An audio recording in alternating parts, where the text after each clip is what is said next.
اس کے آب لالا گوں کی خون دہقان سے کشید، تیرے میرے کھیت کی مٹی ہے اس کی کیمیا، اس کے نعمت خانے کی ہر چیز ہے مانگی ہوئی، دینے والا کون ہے؟ مرد غریب و بے نوا۔ اور جو یہ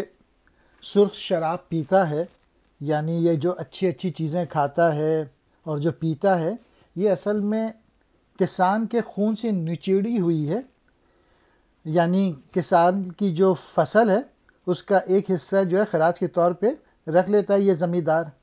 اور اس سے اس کی عیش و عشرت کا سامان ہوا ہے۔ اور اسی طرح میرے اور تیرے کھیت کی جو مٹی ہے اس کے لیے کیمیا بنی ہوئی ہے کہ جو زمیندار ہوتے ہیں یہ خون نچوڑ ہیں کسانوں کا، اور جس کی وجہ سے اپنی اچھی زندگی گزارتے ہیں۔ اور یہ جو حاکم لوگ ہیں، ان کے جو بڑے بڑے گورنر ہاؤس اور یہ وزیر اعلیٰ ہاؤس، یہ سب کیا ہے؟ یہ ان جو عوام ہیں ان کے ٹیکس کے پیسے سے اس میں رہتے ہیں، اور وہ گاڑیاں چلاتے ہیں، چاہے وزیر اعظم ہو چاہے صدر ہو، تو ہیں اصل میں یہ بھکاری۔ آب لالائے گوں، سرخ رنگ کا پانی یعنی شراب، خون دہقان سے کشید، کسان کے خون سے نچوڑی ہوئی، کیمیا،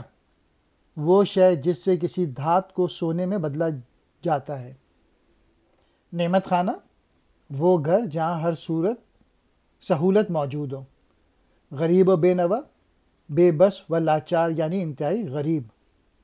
یعنی مین میسیج یہ ہے کہ یہ جو بڑے بڑے گھروں میں بھی جو رہ رہے ہیں، وزیر اعلیٰ ہاؤس یا اسلام آباد کے جو